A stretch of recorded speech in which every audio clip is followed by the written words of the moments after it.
Good morning students, welcome to SS class. बेटा हम आज 4th लेसन करेंगे जिसका नेम है कृषि।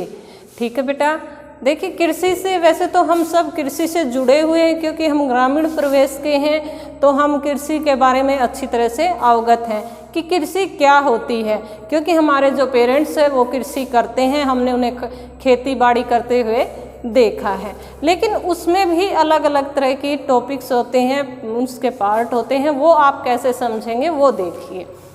देखिए बेटा, जो कृषि होती है, सबसे पहले ये देखिए कि जो हमारी कृषि होती है वो किस श्रेणी में आती है।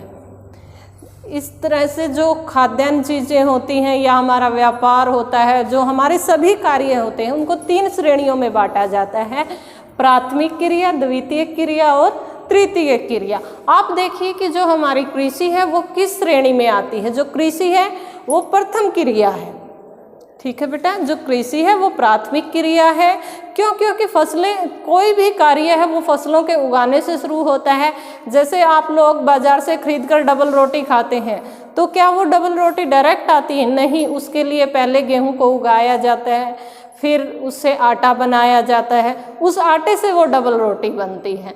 तो उसमें सबसे पहले क्या क्रिया की गई? प्राथमिक क्रिया यानी कृषि की गई थी। ठीक है बेटा, अब आते हैं कि कृषि कितने प्रकार की होती है। कृषि के भी अलग अलग प्रकार होते हैं, उनको 5 पार्ट में डिवाइड किया गया है। सबसे पहले उसको नाम दिया गया है एग्रीकल्चर।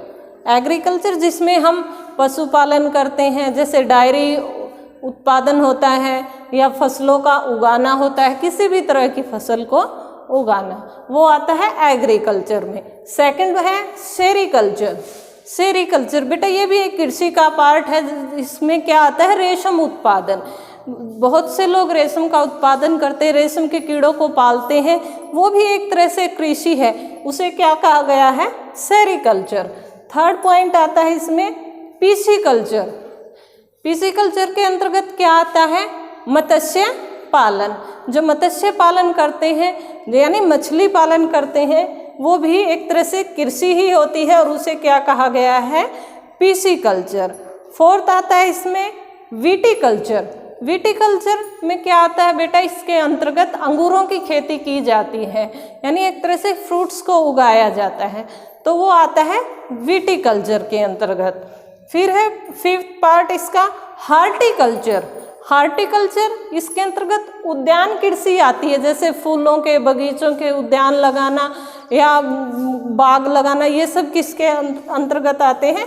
हार्टिकल्चर के। ठीक है बेटा, ये थे कृषि के पार्ट कि जो कृषि होती है उनको किस किस नाम से जाना जाता है। वैसे तो ये सभी कृषि के अंतर्गत आते हैं, लेकिन इनको अलग अलग पार्ट्स में डिवाइड कर दिया गया, उन्हें एक अलग अलग नाम दे दिया गया। ठीक है बेटा, ये आपको समझ आया।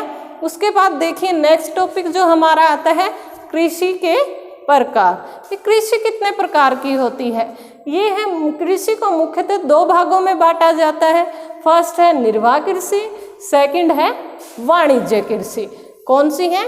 निर्वाह कृषि और वाणिज्य कृषि। आगे निर्वाह कृषि क्या होती है बेटा? निर्वाह जो वर्ड है उससे ही पता चलता है कि गुजारा करने के लिए।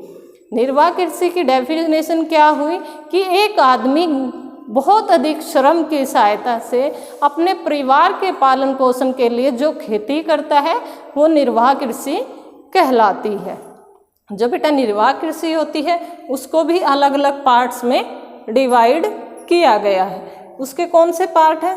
फर्स्ट गहन निर्वाह कृषि, सेकंड आदिम निर्वाह कृषि, थर्ड स्थानांतरित कृषि, फोर्थ चलवासी पशुचारण कृषि। बेटा इनके नाम से ही पता चलता है कि ये किस तरह की कृषियाँ हैं। देखिए मैं फिर भी आपको बता देती हूँ। फर्स्ट है गहन कृषि। गहन कृषि के अंतर्गत कौन सी कृषि आती है, कौन सी खेती आती है?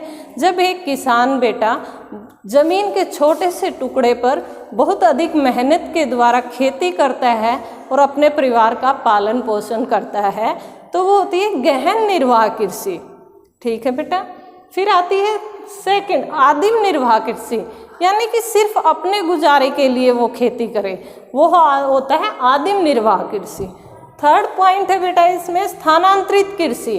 स्थानांतरित कृषि मतलब एक जगह से दूसरी जगह पर जाकर खेती की जाए। जैसे कि पहले की जाती थी जंगलों में, एक जगह की खेती करते, जब उसकी उपजाऊ शक्ति कम हो जाती तो फिर दूसरी जगह जाकर खेती करते, तो वो होती है स्थानांतरित कृषि।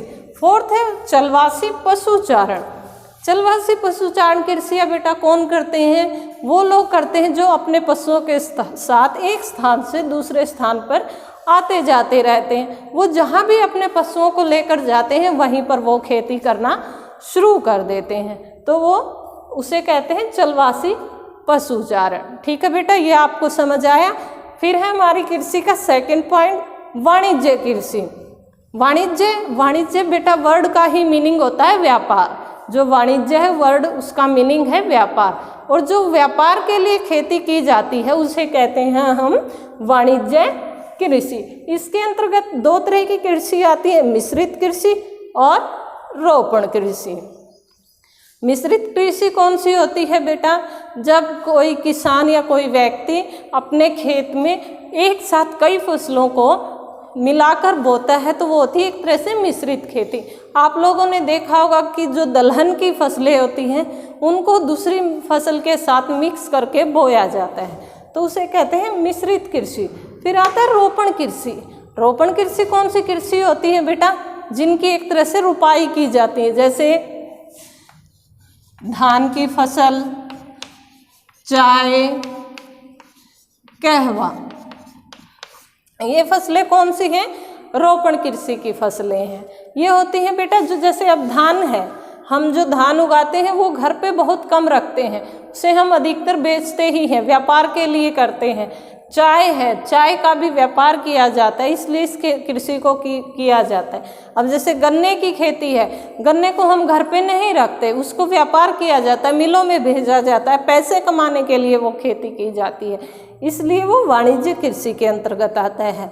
बेटा आपको ये टॉपिक समझ में आ गया होगा। मैंने आज आपको इस लेसन के 2 टॉपिक करवाए हैं और आशा करती हूँ कि ये आपको अच्छे से समझ आया होगा। फिर भी अगर आपकी कोई क्वेरी रहती, कोई डाउट रहता है तो आप मेरे से कन्फर्म कर सकते। ओके एंड टेक केयर बेटा।